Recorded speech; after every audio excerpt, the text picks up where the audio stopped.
It was another super hot day in Kansas today. Our high was 106 degrees. The temperature in the greenhouse got up to 118 degrees, as you can see here.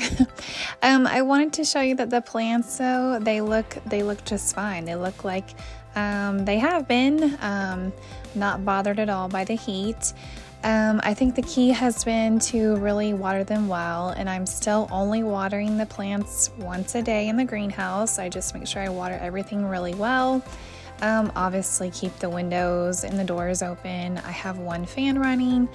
And then the curtains and tablecloth and material I have in the ceiling, of course, that helps tremendously.